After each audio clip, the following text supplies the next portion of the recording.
Friends, जर तुम्ही तुमचं घर भाड्याने दिलं आणि सलग काही वर्ष भाडेकरू तुमच्या घरातच राहिला, तर ते घर त्याच्या नावावर सुद्धा होऊ शकते.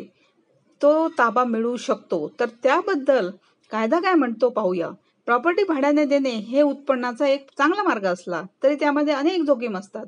जर तुम्ही योग्य कायदेशीर प्रक्रिया न पाळता किंवा भाडेकरू आणि मालकाचे हक्क समजून न घेता जी प्रॉपर्टी आहे, घर आहे भाड्याने दिलं, तर भविष्यात तुम्हाला मोठे नुकसान होऊ शकते. जर भाडेकरू दीर्घकाळ मालमत्तेवर राहिला तर त्याला त्या प्रॉपर्टीवर हक्क सांगण्याचा अधिकार मिळू शकतो. हा सांगतो कायद्यात ही प्रोव्हिजन आहे. तर पुढे पाहूया आपण. तर यासाठी कायद्यात एक निश्चित कालमर्यादा ठरवलेली आहे. चला तर मग जाणून घेऊया की प्रॉपर्टी किती काळ भाड्याने देणे सुरक्षित आहे. प्रॉपर्टी म्हणजे घर वगैरे. तर घर जर तुम्ही भाड्याने दिलं आणि अनेक वर्ष भाडेकरू राहत असेल, तर बऱ्याच वेळा मालक अतिरिक्त उत्पन्नासाठी आपली मालमत्ता जी प्रॉपर्टी आहे, घर आहे, भाड्याने देतात. परंतु किराया घेण्यापलीकडे ती व्यवस्थित हाताळत नाहीत. अशा निष्काळजीपणामुळे जर दीर्घकाळ तो भाडेकरू घरात राहत असेल, तर त्या प्रॉपर्टीवर त्याचा हक्क निर्माण होऊ शकतो. जर भाडेकरूने वर्षानुवर्षे त्या प्रॉपर्टीचा वापर केला, तर तो कायदेशीर मार्गाने त्या प्रॉपर्टीवर ताबा मिळवू शकतो. तर मालमत्तेवर ताबा मिळू शकतो. त्यामुळे मालकाला केवळ उत्पन्नाच्या उद्देशाने भाड्याने देण्यापूर्वी कायद्याची संपूर्ण माहिती घेणे आवश्यक आहे. कायद्याचं नॉलेज घेणे आवश्यक आहे की कायदा काय सांगतो त्याबद्दल. तर माननीय सुप्रीम कोर्ट आणि विविध उच्च न्यायालयांच्या निर्णयानुसार लिमिटेशन ऍक्ट 1963 अंतर्गत खासगी स्थावर मालमत्तेवर ताबा मिळवण्यासाठी 12 वर्षाची मुदत दिली आहे. किती वर्ष? 12 वर्ष आहे लिमिटेशन ऍक्ट नुसार.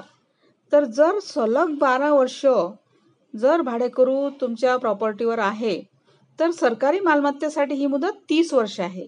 सरकारी मालमत्ता असेल तर 30 वर्ष. आता ही मुदत भाडेकरूच्या ताब्याच्या पहिल्या दिवसापासून सुरू होते.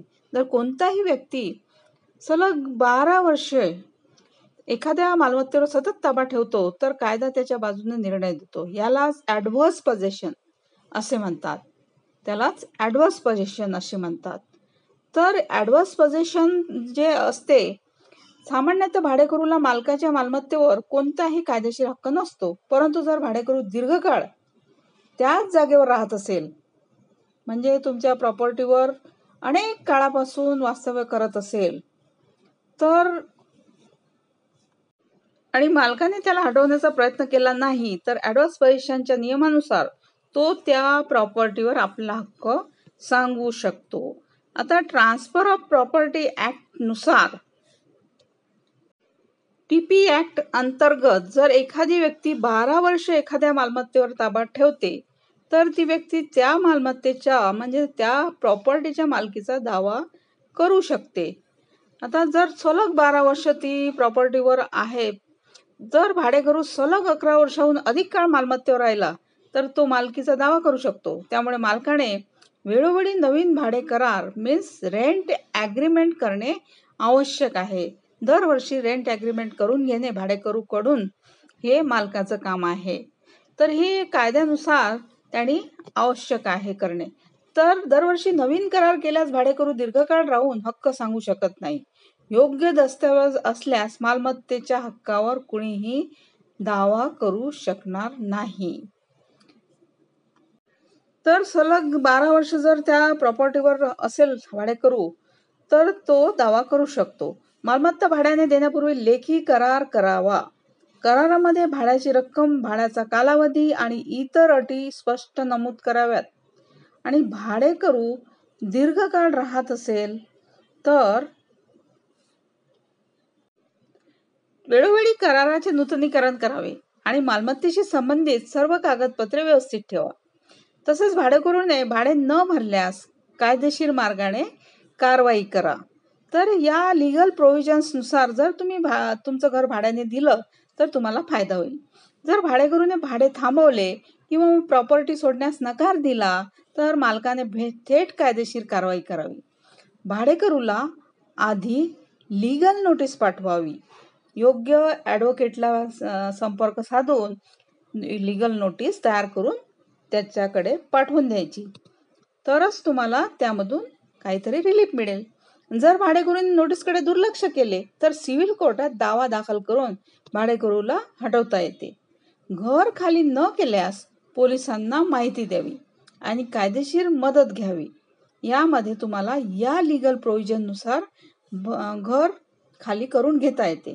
आता मालकाला भाडेकरूला पाणी, वीज किंवा इतर सुविधा बंद करण्याचा अधिकार नाही. भाडेकरूला हटवण्यासाठी शारीरिक किंवा मानसिक दबाव टाकू नये, कारण ते कायद्याच्या विरोधात जाईल. म्हणून तुम्ही योग्य कायदेशीर मार्गानेच काढू शकता. भाडेकरूला हटवण्यासाठी शारीरिक किंवा मानसिक दबाव टाकू नये, कारण भाडेकरूला हटवण्यासाठी शारीरिक किंवा मानसिक दबाव टाकू नये. मालमत्ता भाड्याने देताना योग्य कायदेशीर प्रक्रिया आणि करार करणे आवश्यक आहे. आता वेळोवेळी करार नूतनीकरण केल्यास भाडेकरू दीर्घकाळ राहून मालकी हक्क सांगू शकणार नाही. यामुळे भविष्यात कोणत्याही कायदेशीर अडचणी निर्माण होणार नाहीत आणि प्रॉपर्टी मालकाच्या ताब्यात राहील. So friend, thank you.